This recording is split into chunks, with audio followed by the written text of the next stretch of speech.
Now, Israel's facing a different huge national security threat and is not doing anything about it. But this time, it doesn't involve weapons or politics. It is climate change. That is what the Israeli parliament heard earlier this week. As temperatures rise and water shortages are plaguing Israel, the Knesset has hardly put any money towards fixing the issue and is potentially setting themselves up for future climate-fueled conflicts. Well, Dr. Shira Efron, a senior fellow at INSS, is telling the Knesset committee that if there were to be a widespread climate crisis, Israel would not be ready to control it.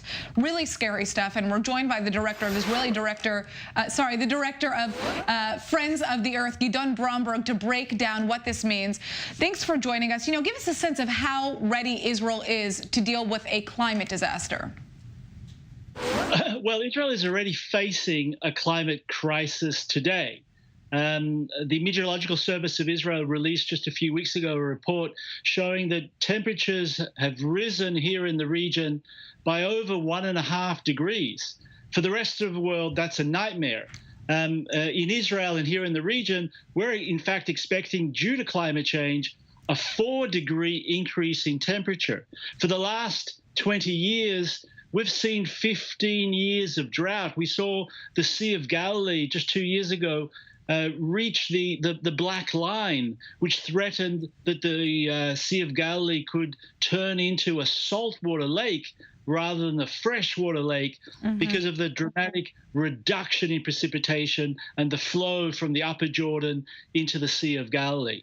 But on the other hand, Israel on water is in fact quite well prepared because of the building of desalination plants and Israel's leadership in the water sector as a whole.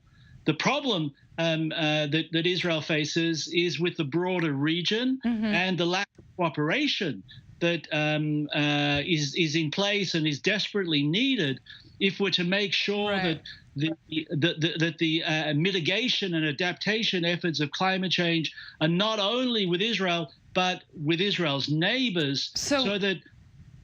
Well, Gidon, that's what I actually wanted to ask you. As you said, climate change can also cause conflict. Tell us about prospective conflicts that we could see in the region as a result of a climate change crisis.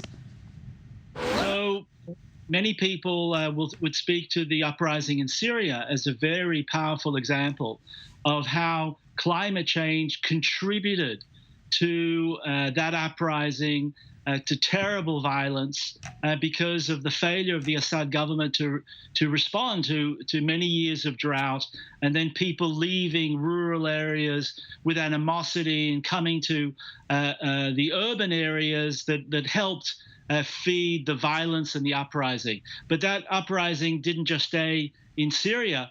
It in fact flowed over to neighboring countries, including Jordan, where close to 2 million refugees are today in place, putting further stress on the very scarce water resources in Gaza, in Jordan, and potentially leading to instability in Israel's closest neighbor.